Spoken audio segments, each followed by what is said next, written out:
اعوذ باللہ من الشیطان اللعین الرجیم بسم اللہ الرحمن الرحیم الحمد للہ والصلاة والسلام علی رسول اللہ وعلی آلہ آل اللہ واللعنۃ الدائمۃ علی اعدائہم اعداء اللہ من یوم عداوتهم الى یوم لقاء اللہ اما بعد فقد قال اللہ سبحانہ وتعالی فی قرآن الحکیم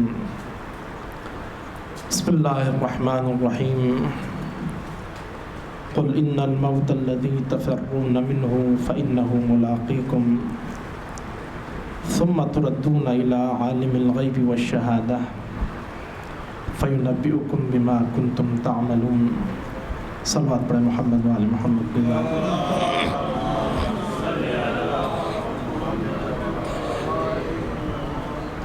سب سے پہلے دعائیں خدا کے بارگاہ میں پروردگار اس قلیل سے عبادت کو اپنی بارگاہ میں قبول و منظور فرمائے، ہم سب کے تمام کبیر صغیر گناہوں کو معاف فرمائے، ہمیں محمد و آل محمد کے نقش قدم پر چلنے کی توفیق عطا فرمائے، سیرت محمد و آل محمد کو اپنانے کی ہمیں توفیق عطا فرمائے۔ بانی محفل کی جتنی بھی مرحومین ہیں المخصوص محمد حسین رضا ابن محمد حنیف، ان کے درجات بلند ہیں، بلند سے بلند تر فرمائے، انہیں محمد و آل محمد کے ساتھ محشور فرما، جوار رحمت علیہ السلام میں جگہ عنایت فرما، ان کے وارثین کو ان کے والدین کو صبر جمیل عطا فرمائے، اور اس کے علاوہ جو بھی مریض و مریضہ ہیں مخصوص ہمارے فرخ شاہ صاحب کل دل کا اٹیک ہوا ہے، دعا کے لیے کہا ہے بحق بیماری سے تو ساجدین فرخ شاہ صاحب کو صحت و سلامتی و طول عمر عطا فرمائے، اپنی صحت و سلامتی کے لیے المخصوص حاجی فیض صاحب کے فرزند گرامی اور فرخ شاہ صاحب کی صحت و سلامتی کے لیے ایک دفعہ بار دیگر بلند تر صلوات۔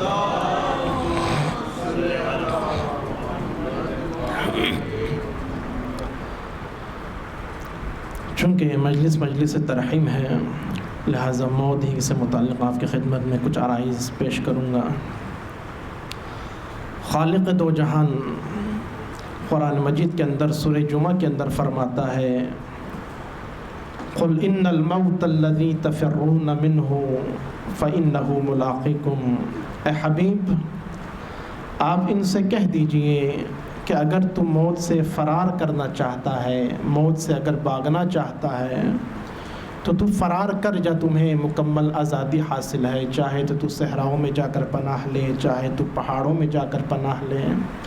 اللہ فرماتا ہے کہ جہاں مرضی چلا جا فَإِنَّهُ مُلَاقِيكُمْ، یہ موت ایک ایسی چیز ہے، ایک ایسی شے ہے کہ یہ وہاں پر بھی تجھ سے آ کے ملاقات کریں گے۔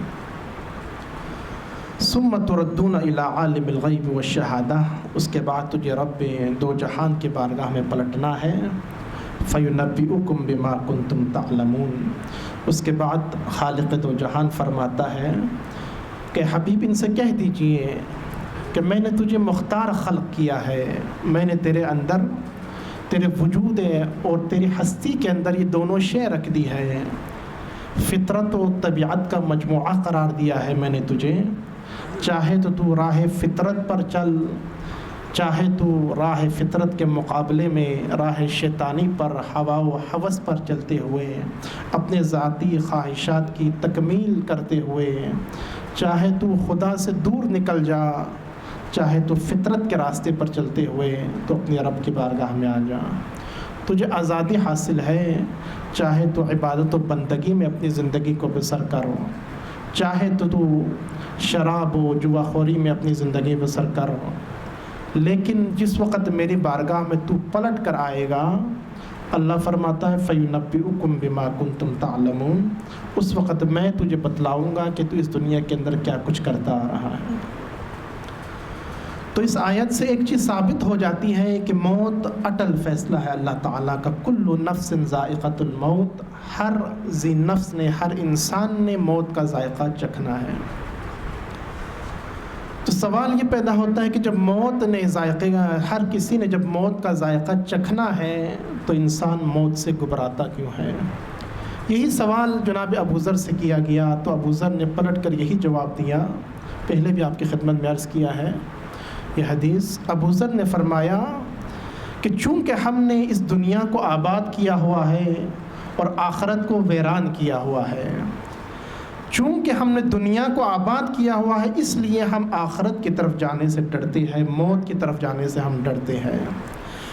حضرت ابو ذر غفاری فرماتے ہیں اگر کسی نے دنیا کو آباد نہ کیا ہو بلکہ اس کے مقابلے میں آخرت کو آباد کیا ہوا ہو، حضرت ابو ذر فرماتے ہیں تو موت کی طرف ایسے بھاگے گا جس طریقے سے ایک اونٹنی کا بچہ شکاری کے شکنجے سے نکل کر اپنی ماں کی طرف بھاگتا ہے۔ اور سب سے بڑھ کر وہ مومنین، خصوصاً ہم شیعیان حیدر کرار، جس کا یہ عقیدہ ہے کہ جب ہم اس دنیا سے جا رہے ہوتے ہیں، وقت احتضار آتا ہے تو اس وقت رسول گرامی خود بنفس النفیس ہماری خدمت میں تشریف لاتے ہیں، ائمہ اطہار 14 معصومین ہماری خدمت میں تشریف لاتے ہیں۔ رسول اللہ سے یہ حدیث مروی ہے کہ جب بھی کوئی مومن اس دنیا سے جاتا ہے تو رسول اللہ فرماتے ہیں کہ میں خود رسول اللہ اور 14 معصوم وقت احتضار کے وقت اس کی خدمت میں آتا ہوں، اس کے سرانے پیش ہوتے ہیں ہم، اور نہ فقط ہم آتے ہیں، فرماتے ہیں کہ جبریل امین بھی اس مومن کی خدمت میں آتے ہیں اور ملک الموت فرشتہ بھی اس مومن کی خدمت میں آتے ہیں۔ یہ سب ہستیاں اس مومن کی خدمت میں آتے ہیں۔ آنے کے بعد جناب جبریل علیہ السلام رسول کے محضر میں حاضر ہو کے فرماتے ہیں کہ یا رسول اللہ، آیا یا آپ کے شیعوں میں سے ہے، آپ کے چاہنے والوں میں سے ہے، یا آپ کے دشمنوں میں سے ہے؟ تو اس وقت رسول اللہ صلی اللہ علیہ وآلہ وسلم فرماتے ہیں کہ اے جبریل امین، یہ ہمارے محبین میں سے ہے، یہ ہمارے چاہنے والوں میں سے ہے، اسے کسی قسم کی کوئی تکلیف نہیں پہنچنی چاہیے۔ جب یہ حکم رسول اللہ کے زبان مبارک سے جاری ہوتا ہے تو یہ جناب جبریل امین فرشتہ محضر رسول سے فارغ ہو کر ملک الموت کی خدمت میں آتا ہے اور ملک الموت سے مخاطب ہو کے فرماتے ہیں کہ ملک الموت، یہ رسول کے چاہنے والوں میں سے ان کا شمار ہوتا ہے، یہ رسول کے محبین میں سے ان کا شمار ہوتا ہے، اسے کسی قسم کی کوئی تکلیف نہیں پہنچنی چاہیے۔ وہ ملک الموت فرشتہ آتا ہے اس مومن کی خدمت میں، اس مومن کی خدمت میں حاضر ہو کر یہی فرماتے ہیں کہ بندہ خدا، آیا تو جب دنیا سے آ رہا ہے آخرت کی طرف تو آیا تو نے آزادی کا پروانہ لے کر میرے یہاں آ رہے ہو یا آزادی کا پروانہ لیے بغیر ہی یہاں آ گئے ہو؟ اس وقت وہ مومن پلٹ کے جواب دیتا ہے کہ میں آزادی کا پروانہ لے کر آیا ہوں۔ تو اس وقت ملک الموت فرشتہ اس سے مخاطب ہو کے فرماتا ہے تیرے پاس آزادی کا کون سا پروانہ موجود ہے؟ تو اس وقت وہ مومن جواب دیتا ہے میرے پاس ولایت علی ابن ابی طالب کا پروانہ موجود ہے۔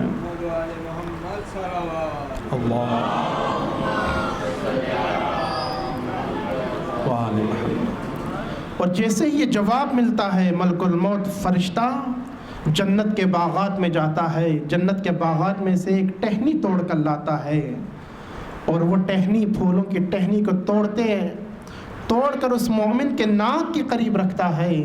جیسے ہی اس جنت کے پھول کی خوشبو کو سونگھتا ہے تو اس کی روح پرواز کر جاتی ہے، وہ اسے کوئی تکلیف نہیں پہنچتی۔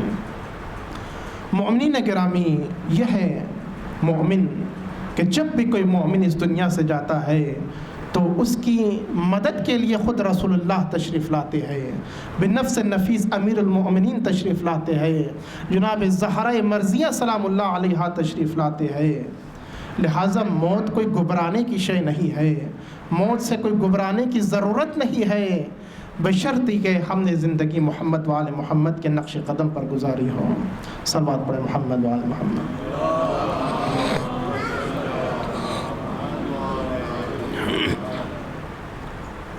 لہٰذا ہم شیعیان حیدر کرار ہیں جنہیں اہل بیت علیہ السلام نے مفصل ڈیٹیل کے ساتھ بتا دیا کہ موت کے بعد کیا ہوگا، موت سے پہلے کیا ہوگا، جب روح قبض ہو رہی ہو اس وقت کون آئے گا؟ ہم خود آئیں گے تیری مدد کے لیے، فرشتے آئیں گے، تجھے گھبرانے کی ضرورت نہیں ہے۔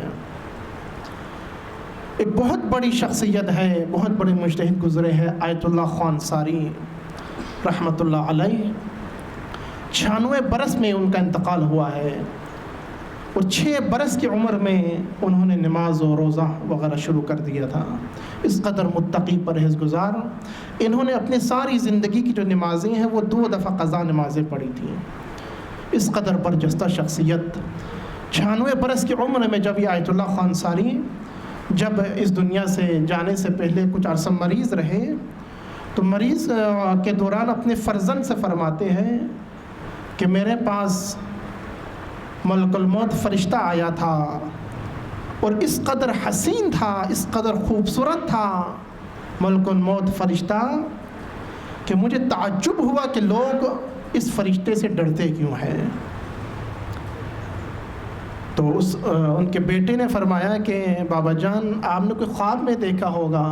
فرمایا نہیں، میں نے خواب میں نہیں، بلکہ وہ میری زندگی میں میری عیادت کے لیے آئے تھے، اور اللہ کا پیغام پہنچایا ہے کہ اللہ نے میرے اوپر درود و سلام بھیجا ہے۔ اس قدر بلند و برجستہ ہستی تھی۔ اور جب یہ اس دنیا سے جا رہے تھے تو علماء کرام کتابوں میں ذکر فرماتے ہیں کہ انہوں نے سورہ مومنین کی تلاوت فرمائی، اس کے بعد سورہ ملک کی تلاوت فرمائی، اس کے بعد 12,000 مرتبہ لا الہ الا اللہ محمد رسول اللہ علیہ ولی اللہ کا ذکر اور ورد کیا، اور اس کے بعد اس دنیا سے چلے گئے۔ اور حدیث ہے معصوم کی کہ من کان آخر کلامہ لا الہ الا اللہ دخل الجنہ، کہ جب کوئی مومن اپنے آخری وقت میں جب اس دنیا سے جا رہا ہوتا ہے، اگر اس کا آخری کلام لا الہ الا اللہ ہو تو امام فرماتے ہیں کہ اس کی جنت پکی ہے۔ لہٰذا وہ جو اولیاء، جو اوصیاء، جو اپنی نفس کی تربیت کرتے ہیں، تزکیہ نفس فرماتے ہیں، وہ اپنی زندگی میں ہی فرشتے سے ملاقات کرتے ہیں، آتے ہیں۔ قرآن کی بھی حدیث، قرآن مجید کی بھی ایک آیت موجود ہے کہ الذین قالوا ربنا اللہ ثم استقاموا تتنزل علیہم الملائکہ الا تخافوا۔ قرآن مجید کے اندر ہے کہ اگر کوئی شخص ربنا اللہ کہے کہ اللہ میرا رب ہے، اس کے بعد ساری زندگی اس بات پر ڈٹ جائے کہ اللہ میرا رب ہے، اس کی زندگی میں یہی ہو کہ اللہ میرا رب ہے، اس کے کلام کے اندر یہی ہو کہ اللہ میرا رب ہے، یعنی ساری زندگی اللہ کے سامنے سر تسلیم خم ہو جائے، اس کا کلام اللہ کے حکم کے مطابق ہو، اس کا گفتار اللہ کے حکم کے مطابق ہو، اس کا کردار اللہ کے حکم کے مطابق ہو، حکم خدا کے سامنے سر تسلیم خم ہو جائے، یعنی اس پہ ڈٹ جائے، ثم استقام، اس پہ ڈٹ جائے، تو اللہ تعالیٰ قرآن مجید کے اندر فرماتے ہیں کہ اللہ تعالیٰ ملائکہ کو اس بندے کے اوپر نازل فرماتے ہیں وقت احتضار کے وقت، اور کیا فرماتے ہیں؟ ان تقولوا اللہ تخافوا ولا تحزنوا، اور وہ فرشتے یہی فرماتے ہیں کہ تم نے ڈرنا نہیں ہے، گھبرانا نہیں ہے، ہم تیری مدد کے لیے آئے ہیں۔ لہذا معصومین خود آتے ہیں بنفس نفیس مومنین کی مدد کے لیے۔ اور جب اس دنیا سے مومن چلا جاتا ہے تو روایت کے اندر ہے کہ فرشتے اسے غسل دیتے ہیں، فرشتے اسے کفن پہناتے ہیں، اور فرشتے اسے موت کی نیند سلانے کے بعد خود قبر میں اتارتے ہیں، اور اتار کے یہی فرماتے ہیں کہ اس طریقے سے سو جا جس طریقے سے پہلی رات کو دلہن سو جایا کرتی ہے۔ اور جو ہی انسان کی روح پرواز ہو جاتی ہے، انسان عالم برزخ میں منتقل ہوتا ہے۔ اس عالم دنیا سے انسان منتقل ہوتا ہے عالم برزخ میں، وہی جسے عالم قبر کہا جاتا ہے وہی عالم برزخ کو کہا جاتا ہے۔ لہذا جیسے ہی عالم قبر میں منتقل ہوتا ہے تو معصوم کی حدیث ہے کہ جیسے ہی قبر کو بند کیا جاتا ہے، لوگ ابھی جا رہے ہوتے ہیں واپس پلٹ کر اپنے اپنے گھروں میں، لوگوں کے چلنے کی آہٹ سنائی دے رہی ہوتی ہے، فرشتے آتے ہیں، نکیر و منکر آ کر اس سے سوالات و جوابات شروع کر دیتے ہیں۔ اس قدر سریع آتے ہیں فرشتے اس کے قبر میں، اور قبر میں آ کر سوالات و جوابات شروع کرتے ہیں۔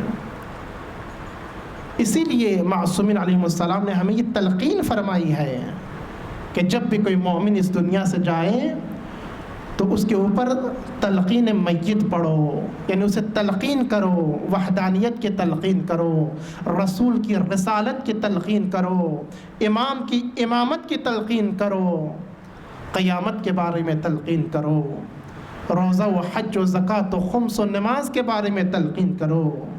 یہ تلقین اسی لیے کی جاتی ہے، اس لیے کہ مومن کی روح پرواز ہوئی ہے، مومن کا جسم مردہ ہوا ہے، لیکن مومن کی روح کبھی مرتی نہیں ہے، مومن کی روح ہمیشہ زندہ و جاودانی رہتا ہے۔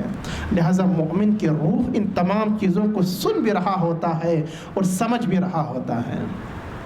اسی لیے تلقین میت میں یہی کہتے ہیں کہ اسمع افہم یا فلاں ابن فلاں، سن اور سمجھ اے فلاں ابن فلاں کہ اللہ جل جلالہ ربی، اللہ تیرا رب ہے، وہ محمد صلی اللہ علیہ وآلہ وسلم نبی، محمد تیرا نبی ہے، والاسلام دینی، اسلام تیرا دین ہے، والقرآن کتابی، قرآن تیرا کتاب ہے۔ ہم یہ جو تلقین کر رہے ہوتے اس میت کے جسم کو نہیں بلکہ اس کے روح کو یہ تلقین فرما رہے ہوتے ہیں۔ اور معصوم فرماتے ہیں کہ فوراً فرشتے آتے ہیں اور اسے سوال کرتے ہیں، اور سوال کس چیز کے بارے میں کرتے ہیں یہ بھی ہمیں بتا دیا۔ واضح حدیث موجود ہے کہ اللہ کی وحدانیت کے بارے میں سوال ہوتا ہے کہ تیرا رب کون ہے، تیرا نبی کون ہے، تیرا دین کون سا ہے، تیری کتاب کون سی ہے۔ اصول شرعیہ کے بارے میں سوال ہوتا ہے، اور دوسرا جو سوال ہے اصول شرعیہ سے ہٹ کر، قیامت سے ہٹ کر، وہ فروع دین کے کلیات کے بارے میں سوال ہوتا ہے معصومین کے حدیث کے مطابق۔ نماز کے بارے میں سوال ہوتا ہے کہ تو نے نماز پڑھی ہے یا نہیں پڑھی۔ روزے کے بارے میں سوال ہوتا ہے کہ تو نے روزہ رکھا ہے یا نہیں رکھا۔ حج کے بارے میں سوال ہوتا ہے تو نے حج ادا کیا یا نہ کیا۔ زکوٰۃ و خمس کے بارے میں سوال ہوتا ہے، فوراً سوال ہوتا ہے۔ اسی لیے جیسے ہی ہم تلقین پڑھ کے قبر کے اوپر مٹی ڈالتے ہیں تو فوراً بعد معصوم فرماتے کہ پھر سے اسے تلقین کرو، اس لیے کہ مٹی کے ڈلتے ہی نکیر و منکر آ کر اسے سوال کرتے ہیں، اور وقت احتضار اس قدر سخت ہوتا ہے ہر بندے کے اوپر۔ معصوم فرماتے ہیں کہ وہ بنیادی چیزیں بھی بھول جاتا ہے کہ میرا دین کون سا تھا، بنیادی چیزیں بھی بھول جاتے ہیں کہ میرا دین کون سا تھا، میرا رب کون تھا۔ اور کیوں؟ اس لیے کہ یہ جو سوالات ہوتے ہیں قبر کے اندر، یہ محفوظات ذہنی سے یہ سوال نہیں ہوتے ہیں، ہمارے اذہان میں جو چیزیں موجود ہوں اور ہم فوراً بتا دیں، ایسا نہیں ہے وہاں پر۔ بظاہر ہمیں یہ لگتا ہے کہ اللہ میرا رب ہے، اسلام ہمارا دین ہے، رسول ہمارے نبی ہے، یہ تو سادے سے سوال ہے، یہ تو 5 سال کے بچے کو بھی معلوم ہے، یہ کون سی کوئی مشکل چیز ہے، یہ تو فوراً بتا دیں گے۔ نہ، وہاں پر محفوظات ذہنی کے متعلق سوال نہیں ہوگا۔ معصوم فرماتے ہیں کہ وہاں پر جو کچھ ذہن میں وہ فوراً بتا دے، ایسا نہیں ہوتا وہاں پر قبر کے اندر، عالم برزخ و عالم قبر کے اندر، بلکہ روح سے، حقیقت انسان سے یہ سوال ہوتا ہے کہ تیرا دین کیا ہے۔ اور روح جس چیز سے انسیت رکھتی ہوگی، جس چیز سے مانوسیت رکھتی ہوگی، روح کے جسم سے وہی چیز ٹپک کے باہر آئے گا۔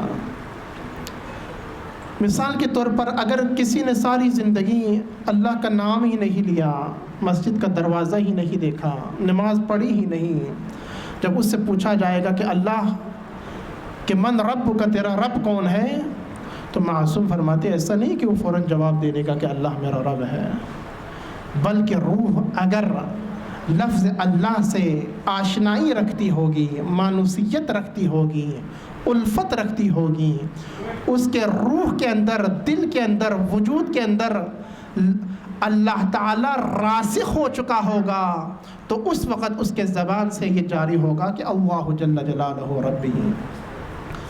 اسی لیے بعض لوگ جو گناہ کرتے ہیں، کبھی نماز پڑھ لی، کبھی نہیں پڑھی، کبھی خطا کار ہو گئے، کبھی گناہگار ہو گئے، تو ان کے بارے میں ہے کہ جب ان سے یہ سوال ہوگا کہ اللہ تیرا رب کون ہے، تو معصوم فرماتے ہیں کہ ہزارہا سال گزر جائیں گے اس کشمکش میں کہ وہ یہ سوچ رہے ہوں گے کہ پتہ نہیں شیطان میرا رب ہے یا اللہ میرا رب ہے۔ اسی کشمکش میں ہزارہا سال گزر چکا ہوگا، اور اس کے بعد اسے یاد آئے گا ہاں اللہ میرا رب تھا۔ کیوں؟ اس لیے کہ اللہ سے انسیت نہیں ہے، مانوسیت نہیں ہے، روح منسلک نہیں رہا، اللہ کے حکم سے اللہ کے فرامین پر عمل کرتا نہیں رہا، لہٰذا اس لیے روح اور اللہ میں فاصلہ آ گیا ہے۔ جب تک اللہ میں اور روح جڑ نہ جائے اس وقت تک کوئی بھی بندہ یہ جواب نہیں دے سکے گا۔ اسی لیے معصوم فرماتے ہیں کہ نماز پڑھو، روزہ رکھو، حج کرو، بار بار یہ عمل انجام دو۔ کیوں اللہ تعالیٰ نے 5 وقت کہا کہ نماز پڑھو؟ یہ اس لیے کہا تاکہ تو اللہ سے آشنا ہو جائے، تیری روح نماز سے اور اللہ سے مانوسیت و انسیت رکھ سکے، اور قبر میں تجھے کوئی مشکل و پریشانی پیش نہ آ سکیں۔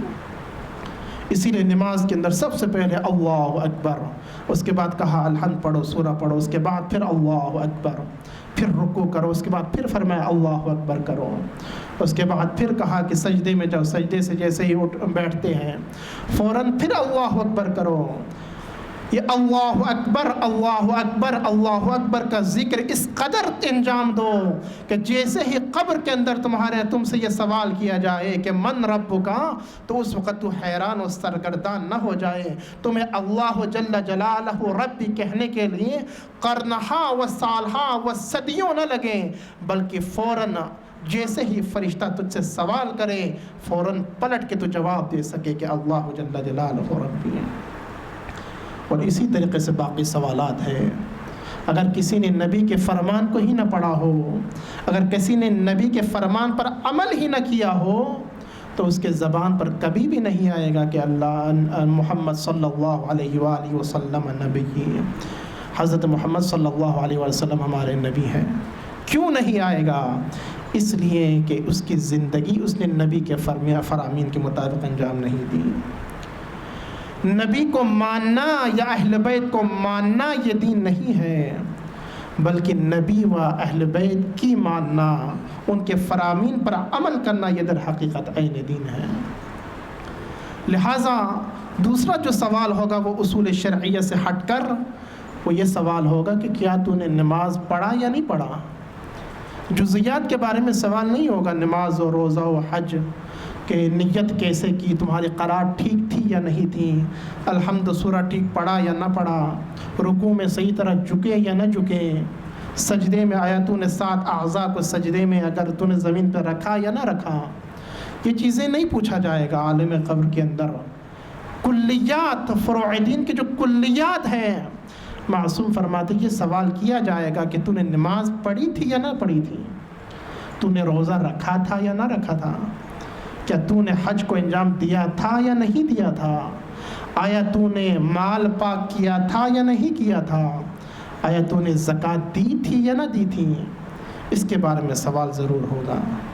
لہٰذا اگر نماز نہ پڑھا ہو تو پھر نکیر و منکر اس کے نام اعمال چونکہ اس کے سامنے حاضر ہوں گے، اس کے بائیں ہاتھ میں وہ نام اعمال پکڑا دیں گے، اسے جہنم کے راستے کی طرف لے جائے گا۔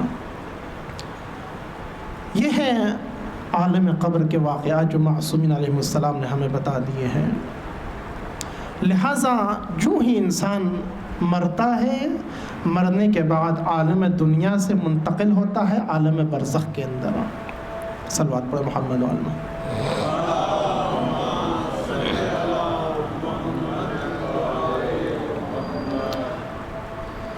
عالم برزخ کے اندر یہ تمام سوالات و جوابات ہوتے ہیں، لیکن کچھ ہستیاں، کچھ چیزیں مستثنا ہیں جس سے سوالات و جوابات قبر میں نہیں ہوں گے۔ سب سے پہلے خود ائمہ اور انبیاء ہے جن کے بارے میں یہ سوال نہیں ہوگا، ان سے کسی قسم کا کوئی سوال نہیں ہوگا، اس لیے کہ ان کی شان ان سوالات و جوابات سے بہت بلند ہے۔ عبث ہے ان سے سوال کرنا، کیونکہ خود نبی ہے، خود اولیاء ہے، خود اوصیاء ہے، خود امام ہے۔ مثلا نبی سے کیا سوال کریں گے کہ من نبی جو کہ تیرا نبی کون ہے؟ یا امام سے کیا سوال کرے کہ من امام کا، تیرا امام کون ہے؟ لہٰذا اماموں سے اور نبیوں سے یہ سوال نہیں ہوگا۔ دوسرا جو گروہ جن سے سوال نہیں ہوگا وہ نابالغ بچے ہیں جو کم سنی میں ہی سن بلوغت کو پہنچنے سے پہلے اس دنیا سے چلے جاتے ہیں، ان کے لیے چھوٹ ہے، چونکہ تکلیف شرعی ان کے اوپر واجب نہیں ہے، لہٰذا ان سے کسی قسم کا کوئی سوالات و جوابات قبر کے اندر نہیں ہوں گے۔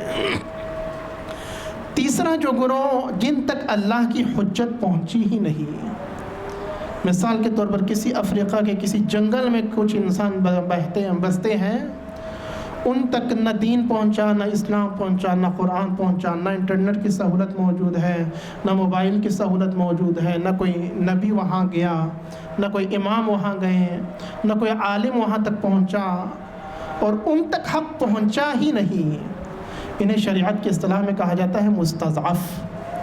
لہٰذا اس قسم کے لوگ جس تک حجت ہی نہیں پہنچی، اگرچہ وہ سن بلوغت سے گزر بھی چکا ہو، چونکہ ان پر حجت تمام نہیں ہوئی کسی بھی طریقے سے، لہٰذا ان مستضعفین کے بارے میں ہے کہ ان سے بھی پوچھا نہیں جائے گا، چونکہ ان تک حجت نہیں پہنچی ہے۔ لہٰذا ان کو بھی اللہ تعالیٰ کسی قسم کا کوئی سوالات و جوابات نہیں کریں گے، لہٰذا ان کے بارے میں معصوم فرماتے ہیں کہ اللہ ہی بہتر جانتا ہے کہ انہیں جنت میں داخل کرنا ہے یا جہنم میں داخل کرنا ہے، لیکن یقیناً خدا رحمان و رحیم ہے، خدا اپنے لطف سے انشاءاللہ و یقیناً اللہ تعالیٰ شاید انہیں بھی جنت میں داخل کریں گے۔ یا بعض ایک دفعہ اذان ہو جائے، محمد وال محمد کی ذات پر بآواز بلند صلوات پڑھیں۔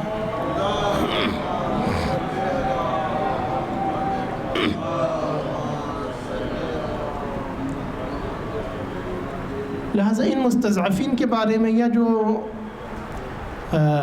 عقل سے خالی ہے یعنی جنہیں دیوانہ کہا جاتا ہے، ان سے بھی سوال نہیں ہوں گے، تو معصوم فرماتے کہ انہیں قطار میں کھڑا کیا جائے گا اور اللہ تعالیٰ انہیں حکم دے گا کہ جہنم کی طرف جاؤ، اور لہٰذا جب انہیں حکم دیا جائے گا تو چونکہ وہاں پر اللہ تعالیٰ انہیں عقل عطا فرمائے گا، یا ان مستضعفین کے بارے میں ہے کہ اللہ تعالیٰ انہیں کہیں گے جہنم میں چلے جاؤ، لہٰذا جیسے یہ حکم آئے گا تو کچھ لوگ سر تسلیم خم ہو کر جہنم میں چلے جائیں گے، کچھ لوگ رک جائیں گے اور اللہ کے بارگاہ میں پلٹ کر سوال کریں گے، تو اللہ تعالیٰ اس طریقے سے ان کا امتحان لیں گے۔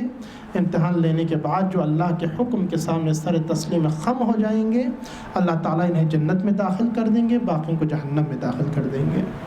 لہٰذا ان میں اختلاف ہے، لہٰذا لطف خدا و رحمت خدا یہی ہے کہ اللہ تعالیٰ مستضعفین و جو دیوانے ہیں، جو عقل سے خالی ہے، اللہ تعالیٰ انہیں بھی امید ہے کہ جنت میں داخل کریں گے۔ ان کے بارے میں اللہ ہی بہتر جانتا ہے کہ ان کے ساتھ کیا معاملہ کرنا ہے۔ لہٰذا اس سوالات و جوابات وہی دے سکیں گے جو انسیت رکھتے ہوں گے، جو مانوسیت رکھتے ہوں گے۔ انسیت روح انسیت رکھے، مانوسیت رکھے ان تمام سوالات و جوابات سے، اس کے لیے ایک ہی طریقہ کار ہے کہ انسان اپنی زندگی معصوم کے حکم کے سامنے سر تسلیم خم میں گزار دے، اس قدر عمل تمرین کرے، پریکٹس کرے اللہ کے حکم کے سامنے سر تسلیم خم ہونے کی، اس قدر عمل انجام دے، نماز و روزہ، بندگی، عبادت، حج، زکوٰۃ، خمس، جو بھی اللہ نے حکم دیا ہے، کہ یہ روح انسیت پیدا کر سکے ان تمام چیزوں سے، تو ایسے لوگ یقیناً جنت میں داخل ہو جائیں گے۔ صلوات پڑھیں محمد وآل محمد۔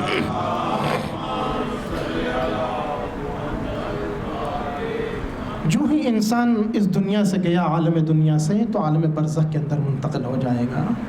امام صادق علیہ السلام سے ایک روایت ہے، امام جعفر صادق علیہ السلام سے پوچھا گیا کہ مومن کے ارواح کے بارے میں ہمیں بتائے کہ کس طریقے سے یہ عالم برزخ کے اندر موجود ہوتے ہیں، تو امام جعفر صادق علیہ السلام فرماتے ہیں کہ قیامت کے دن، قیامت سے پہلے عالم برزخ ایک میدان ہوگا جہاں پر تمام ارواح کو منتقل کیا جائے گا عالم دنیا سے۔ جو بھی اس دنیا سے جاتا ہے تو انسان عالم برزخ کے اندر موجود ہوگا۔ معصوم فرماتے کہ وہاں پر وہ لوگ ایک دوسرے سے گفتگو فرما رہے ہوں گے، کلام کر رہے ہوں گے. جس طریقے سے یہاں پر ہم کلام کرتے ہیں، اسی طریقے سے وہاں پر وہ لوگ ایک دوسرے سے ہم کلام ہوں گے، گفتگو کر رہے ہوں گے. لیکن فرق یہ ہے کہ ہمارے کلام میں اور ان کے کلام میں، ان کے گفتگو میں، کہ وہاں پر جو گفتگو ہوگی وہ عبث و فضول نہیں ہوگی، بلکہ وہاں پر جو سوالات و جوابات کر رہے ہوں گے، ایک دوسرے سے ہم کلام ہوں گے، وہ در حقیقت قرآن کے بارے میں سوال کر رہے ہوں گے، معارف اہل بیت کے بارے میں سوال کر رہے ہوں گے. جو ایک دوسرے سے سوالات و جوابات و مطالعہ و مباحثات کر رہے ہوں گے، اس بحث و مباحثے کے ذریعے سے ایک دوسرے کے نور و معرفت کو ایک دوسرے کے اندر منتقل کیا جا رہا ہوگا. اور جو نور و معرفت منتقل ہو رہا ہوگا، ان کے درجات بلند سے بلندتر ہوتے جا رہے ہوں گے. لہذا رشد کا مرحلہ عالم برزخ کے اندر بھی موجود ہوگا. اور یہاں تک کہ ہے کہ جب کوئی مومن یا کوئی عزیز رشتہ دار اس دنیا سے، جب اس کا آخری وقت آیا ہوتا ہے اور اس دنیا سے جا رہا ہوتا ہے، وقت احتضار قریب ہوتا ہے، تو اس وقت ایک مومن دوسرے مومن سے کہہ رہے ہوتے ہیں کہ شاید یہ بے ہوش ہو گیا ہے. اس کے چند لمحے کے بعد وہ عالم برزخ کے اندر دروازے سے داخل ہو رہے ہوتے ہیں. جب ان پہ نظر پڑتی ہے تو سب عزیز اور رشتہ دار، دوست احباب اکٹھے ہو جاتے ہیں. اکٹھے ہو کر دروازے پر اس مومن کے، اس دوست، اس عزیز کے استقبال کے لیے جاتے ہیں عالم برزخ میں. اور اس کے بعد اسے گلے سے لگاتے ہیں، اسے مبارکباد پیش کرتے ہیں کہ مبارک ہو تجھے کہ تو عالم برزخ کے اندر جنت میں داخل ہو گیا ہے. اس کے بعد اسے اپنے ساتھ لے کر آتے ہیں اور ایک دوسرے سے ہم کلام ہو کے کہتے ہیں کہ اس پر وقت احتضار بہت سخت گزرا ہے، لہذا اسے کچھ لمحے آرام کرنے دو. معصوم فرماتے ہیں کہ کچھ دیر جب اسے آرام کرنے کا موقع دیا جاتا ہے، اس کے بعد اس سے سوال کرتے ہیں زندگیوں کے بارے میں. جو زندگان ہیں ان کے بارے میں سوال کرتے ہیں کہ فلاں شخص کیسا تھا، فلاں شخص کیسا تھا، فلاں عزیز ہمارا کیسا ہے. اگر وہ زندہ و سلامت ہو تو پھر جواب دیتے ہیں کہ ہاں وہ ٹھیک ہے، اچھی زندگی بسر کر رہا ہے. لیکن اگر وہ اس دنیا سے اس سے پہلے منتقل ہو چکا ہے عالم برزخ کے اندر، تو پھر وہ کہتا ہے کہ وہ تو مجھ سے پہلے اس دنیا سے چلا گیا تھا، آیا وہ تم سے ملاقات نہیں ہوئی؟ تو ایک دوسرے کے چہرے کی طرف دیکھ کر فرماتے ہیں تو پھر وہ یقیناً جہنم میں داخل ہو گیا ہوگا. لہٰذا اس قدر عالم برزخ کے اندر معصومین علیہ السلام نے ہمیں یہ چیزیں بتائی ہے کہ عالم برزخ کے اندر کیا کچھ ہو رہا ہوتا ہے. لہٰذا مرنے کے فوراً بعد ہماری زندگی ختم نہیں ہو جاتی، بلکہ یہ رشد کا سلسلہ جاری و ساری رہتا ہے.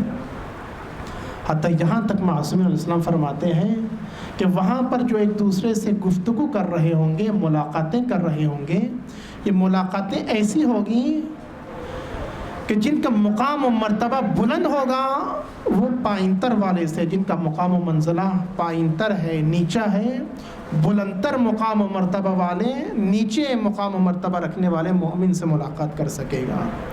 لیکن جو نیچا مقام رکھتا ہے وہ بلندتر مقام رکھنے والے شخص سے ملاقات کی اجازت نہیں ہوگی. عالم برزخ کے اندر یہ قانون ہے، کلی قانون ہے کہ جو بلندتر مقام ہے وہ پائنتر سے ملاقات کرے گا، اس سے سوالات اور جوابات کریں گے، اس سے گفتگو کریں گے، اس سے مباحثات کریں گے، اور چوں ایک دوسرے سے بحث و مباحثہ کریں گے، ملاقاتیں کریں گے. تو جس کا مقام و درجہ پائنتر ہے وہ بھی، اس کا بھی جو مقام و مرتبہ ہے وہ بلندتر ہوگا، اس کی معرفت بڑھے گی، اس کی نورانیت بڑھے گی، اور وہ بھی بلندتر مقام پہ پہنچ جائے گا. صلوات پڑھے محمد و آل محمد.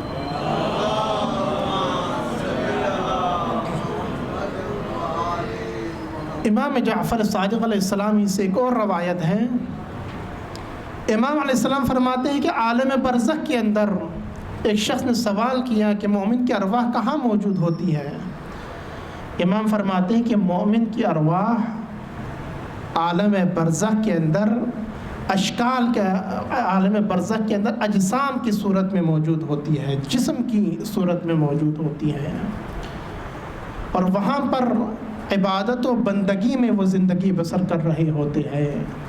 ایک دوسرے سے مباحثے میں اپنی زندگی بسر کر رہے ہوتے ہیں، سوالات و جوابات کی صورت میں اپنی زندگی بسر کر رہے ہوتے ہیں۔ معصوم فرماتے ہیں کہ جنت کے میوجات سے لطف اندوز ہو رہے ہوتے ہیں، اور معصوم فرماتے ہیں وہاں کا کھانا ہمارے کھانے کی طرح نہیں ہے، یہ حیوانی کھانا نہیں ہے یہاں وہاں پر، بلکہ وہاں پر جو کھانا ہے اس کھانے کے اندر بھی تاثیر موجود ہے۔ وہ جب کھانا کھا رہا ہوتا ہے تو ساتھ ساتھ ورد خدا میں مشغول ہوتے ہیں، جب کھانا کھا رہے ہوتے ہیں تو وہاں پر ذکر خدا میں مشغول ہوتے ہیں۔ لہٰذا جو خوراک وہاں پر کھائی جاتی ہے اس وقت بھی وہ خدا کا شکر ادا کر رہے ہوتے ہیں، اس لیے کہ ہم اس ہستی کی مہمان ہیں جو اللہ رب دو جہان کہلاتا ہے۔ خود اللہ ہمارا میزبان ہے اور ہم ان کے مہمان ہیں، لہٰذا اس بات کا وہ شکر ادا کر رہے ہوتے ہیں اور سجدہ و سجود بجا لا رہے ہوتے ہیں، اور جو وہ شکر خدا و ذکر خدا بجا لاتے ہیں لہٰذا ان کا مقام بلند سے بلندتر ہوتا جاتا ہے۔ لہٰذا یہ ہے عالم برزخ کی زندگی، وہاں پر جانے کے بعد بھی یہ رشد و ارتقاء کا سلسلہ جاری و ساری رہتا ہے۔ معصوم فرماتے ہیں کہ وہاں پر جو ارتقاء ہے، رشد ہے، وہ تو ہے، لیکن اس کے باوجود جو ہی شب چڑھتی ہے، ابتدائی شب میں تمام مومنین کی ارواح کو اللہ تعالیٰ جمع کر کے نجف اشرف کے اندر وادی السلام میں لے جایا جاتا ہے۔ فرمائے کیوں وہاں پر لے جایا جاتا ہے؟ تو فرماتے ہیں کہ وہاں پر تمام نعمات موجود ہے، ان تمام نعمات کے موجود ہونے کے باوجود جنت سے نکال کر وادی السلام میں لے جایا جاتا ہے، اس لیے کہ وہاں پر بالنفس النفیس امیر المؤمنین علیہ السلام وادی السلام میں موجود ہے۔ لہٰذا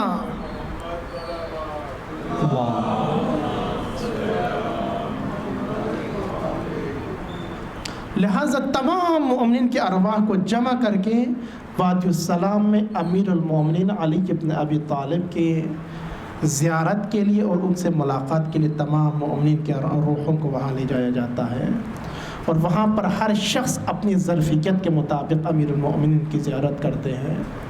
اگر کسی کا مقام فقط اتنا ہے کہ دور سے امیر المومنین کو دیکھ سکیں، معصوم فرماتے ہیں کہ وہ فقط امیر المومنین کو دور سے دیکھ سکتا ہے، قریب نہیں جا سکتا، لیکن اگر کسی کا مقام اس سے بلندتر ہے تو وہ امام کے قریب بھی جا سکتا ہے، لیکن اگر کسی کا مقام اس سے بھی بلند ہے، ساری زندگی عبادت و بندگی میں بسر کی ہے، گناہوں سے اپنے آپ کو پاک رکھا ہے اور اس قابل ہے کہ امیر المومنین سے ملاقات کر سکیں، تو امام علیہ السلام فرماتے ہیں کہ وہ امام علیہ السلام امام علی ابن ابی طالب سے ملاقات بنفس النفیس مصافحہ بھی کر سکتا ہے اور ان سے ہم کلام بھی ہو سکتے ہیں، گفتگو بھی کر سکتے ہیں۔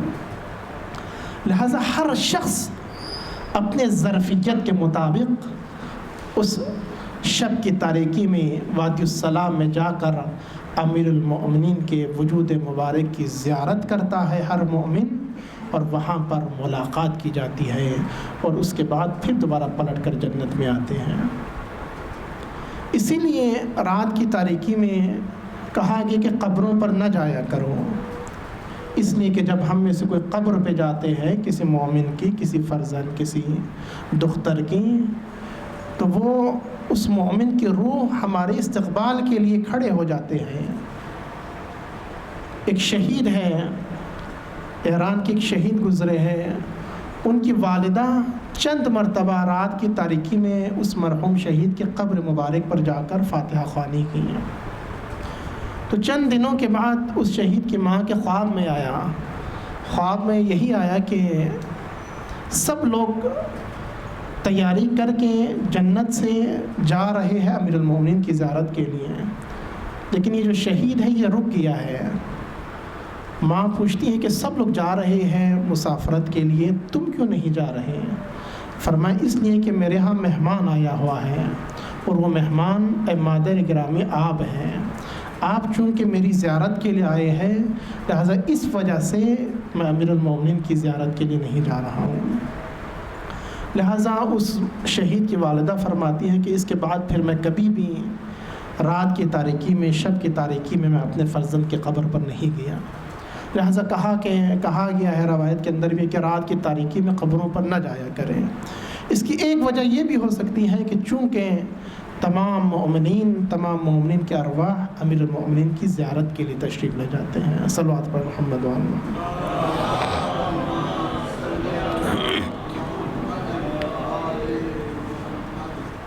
انسان عالم دنیا سے عالم برزخ میں منتقل ہوتا ہے، اور یہ سلسلہ جاری رہتا ہے تا قیامت تک، اور عالم برزخ کے اندر شفاعت کا دروازہ بند ہوتا ہے۔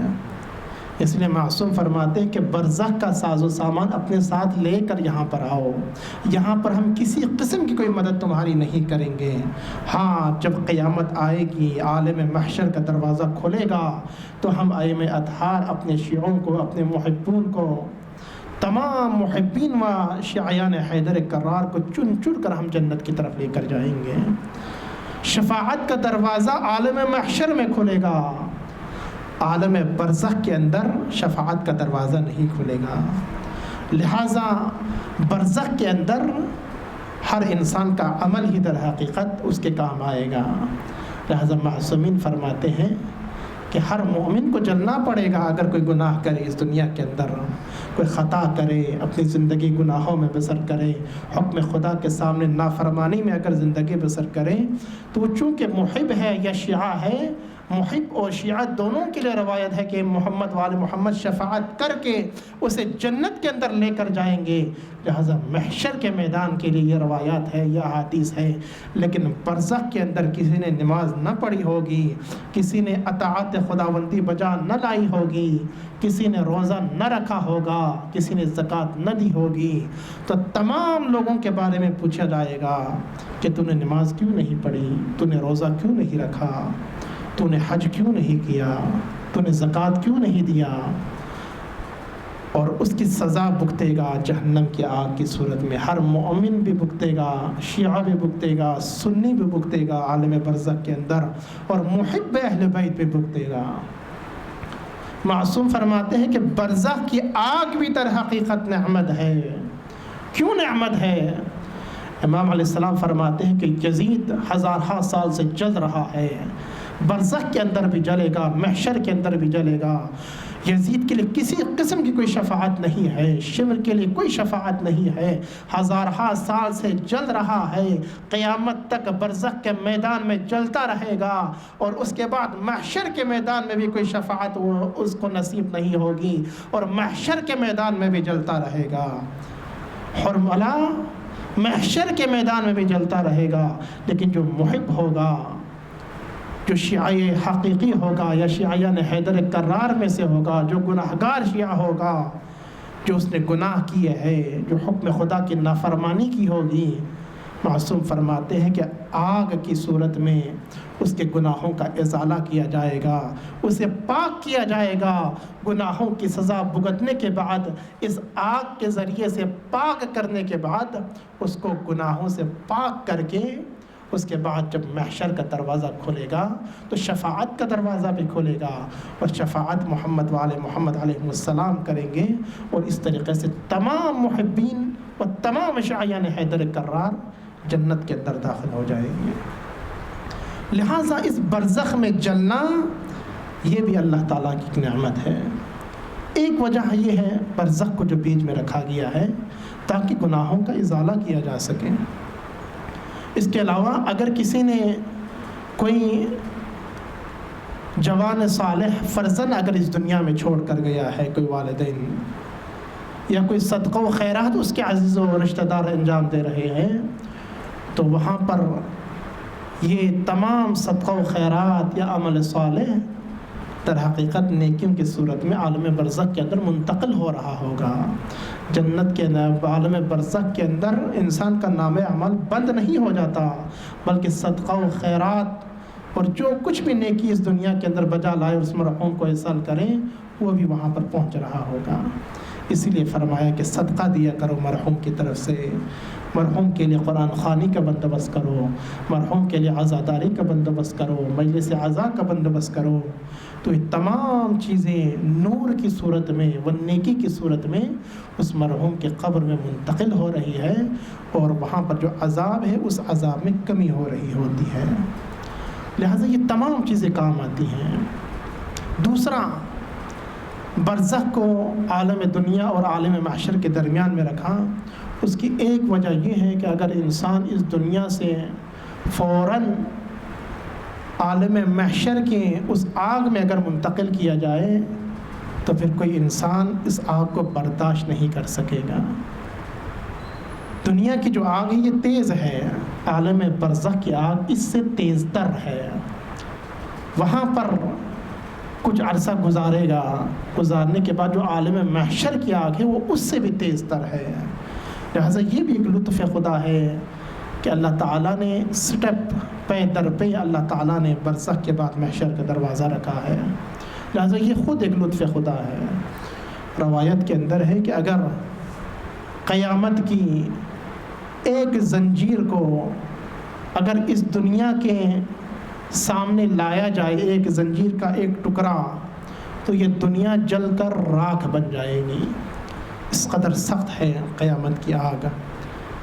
لہٰذا ضروری وہ امر اسی چیز کی ہے کہ انسان، چونکہ ابھی موقع ہے، اللہ تعالیٰ نے موقع دیا ہوا ہے ہر انسان کو، انسان اپنی زندگی حکم خدا کے سامنے تسلیم خم ہو کر گزارے، نماز و عبادت و بندگی میں اپنی زندگی بسر کرے، تاکہ برزخ کے میدان میں جہاں پر نہ ائمہ معصومین کچھ کر سکیں گے ہمارے لیے، چونکہ قانون ہے، کلی ہے، اللہ تعالیٰ نے قانون ایسا بنایا ہے، اور نہ ہی کوئی دوسرا شخص ہماری مدد کرے گا. وہاں پر فقط ہمارے اعمال ہمارے کام آئیں گے. لہٰذا اس دنیا کے اندر جو کچھ ہم کریں گے وہی برزخ کے میدان میں ہمارا کام آئے گا، ہمارے کام آئیں گے.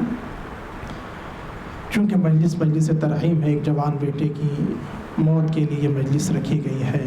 حسین رضا جوان فرزند تھا، لہٰذا یہ احسان جو کچھ ہم کر رہے ہیں یہ اسی کے لیے منتقل ہو رہا ہے، نیکیوں کی صورت میں، نور کی صورت میں.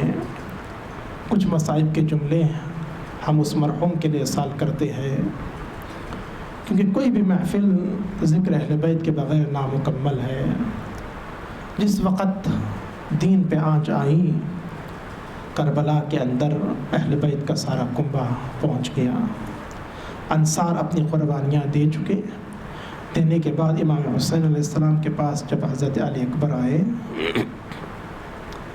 حضرت علی اکبر سے مخاطب ہو کے فرمایا تمام انصار شہید ہو چکے ہیں. فرمایا آپ زمانے کے امام ہیں، آپ اگر حکم دے تو میں اپنی جان کو بھی خدا کی بارگاہ میں پیش کرنا چاہتا ہوں. امام حسین نے فرمایا کہ علی اکبر، میری طرف سے تو اجازت ہے، لیکن تجھے معلوم ہے کہ تجھے پالا زینب نے ہے. جب تک زینب تجھے اجازت نہیں دیں گے اس وقت تو میدان جنگ میں نہیں جا سکتا. لہٰذا اپنی پھوپھی زینب سے اجازت لو، مادر گرامی سے اجازت لو، اس کے بعد تم میدان کی طرف جا سکتے ہو. جناب علی اکبر آتے ہیں، جناب زینب کے گود میں سر رکھتے ہیں. خیمگاہ زینب سلام اللہ علیہا میں آتے ہیں. آنے کے بعد گود میں سر رکھتے ہیں. سر رکھنے کے بعد فرماتے ہیں کہ پھپھی جان، سب انصار شہید ہو چکے ہیں، لہٰذا میں اپنے آپ کو خدا کے بارگاہ میں پیش کرنا چاہتی ہوں. خلاصہ یہی ہے کہ مادر گرامی نے بھی اجازت دے دی، پھپھو نے بھی اجازت دے دی. امام حسین علیہ السلام نے اپنے ہاتھوں سے زرہ پہنایا، لباس جنگی پہنایا. پہنانے کے بعد جب میدان جنگ کی طرف جانے لگے، پیچھے سے ایک شخص آتا ہے. جناب زین العابدین صدا بلند کرتے ہیں کہ اے بھیا اکبر، سب سے تو ملاقات کر کے جا رہے ہو، اپنے بھائی سے ملاقات نہیں کرو گے؟ جناب علی اکبر واپس پلٹ کر آتے ہیں، جناب زین العابدین کے گلے رکھتے ہیں، زار و قطار روتے ہیں۔ رونے کے بعد امام حسین علیہ السلام فرماتے ہیں مسافر کے لیے وقت بہت کم رہ گیا ہے، اسے جانے دو۔ لہٰذا امام زین العابدین فرماتے ہیں کہ اے بھائی جان، جا کر اپنی قربانی خدا کی بارگاہ میں پیش کرو۔ حضرت علی اکبر گھوڑے کی زین پر سوار ہوتے ہیں، گھوڑے کی زین پر سوار ہو کر میدان جنگ میں جاتے ہیں۔ میدان جنگ میں جا کر دشمنوں سے نبرد آزما ہوتے ہیں۔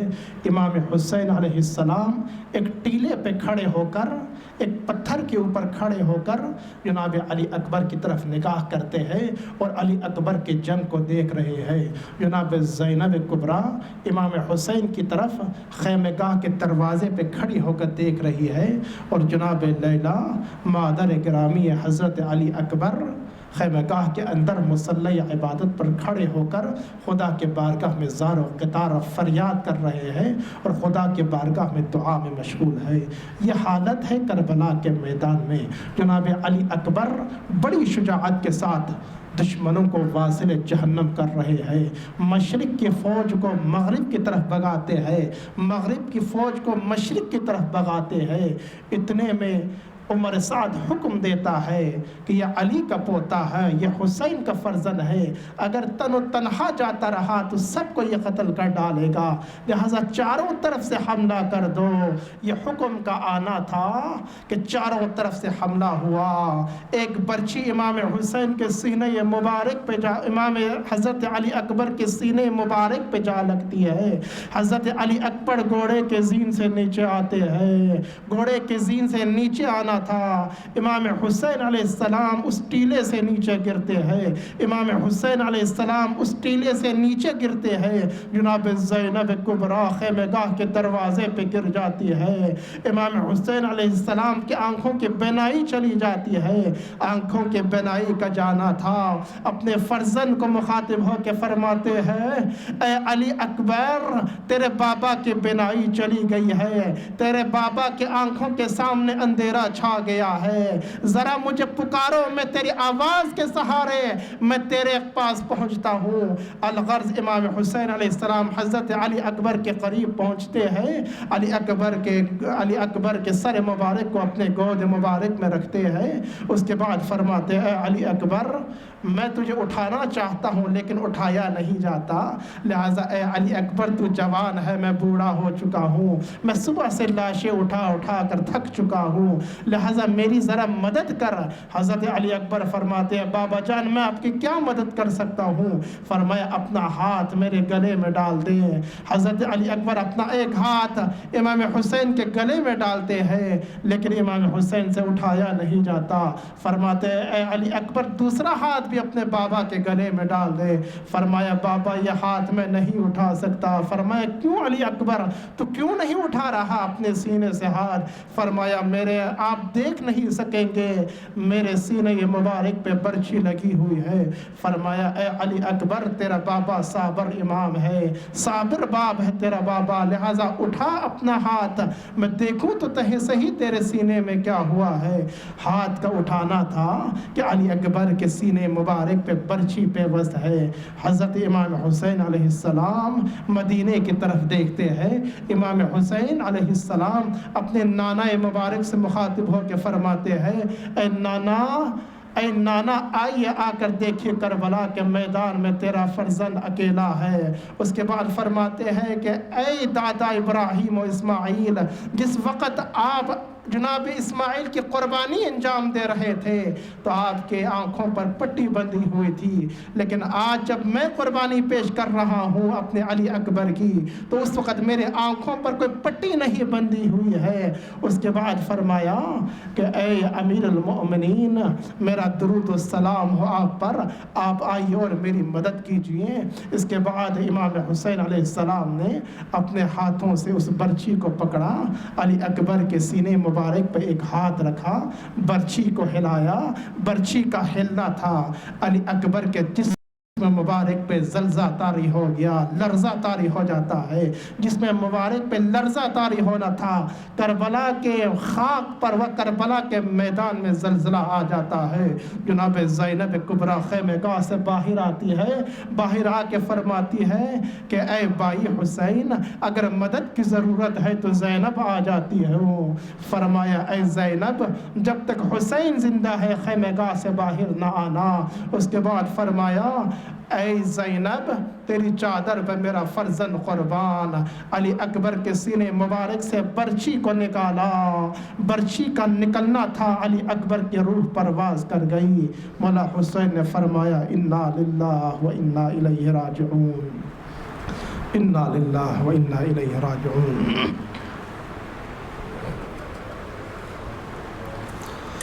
اللهم صل على محمد وآل محمد، اللهم صل على محمد وآل محمد، اللهم صل على محمد وآل محمد۔ ذات پروردگار اس خلیل سے عبادت کو اپنے بارگاہ میں قبول و منظور فرما۔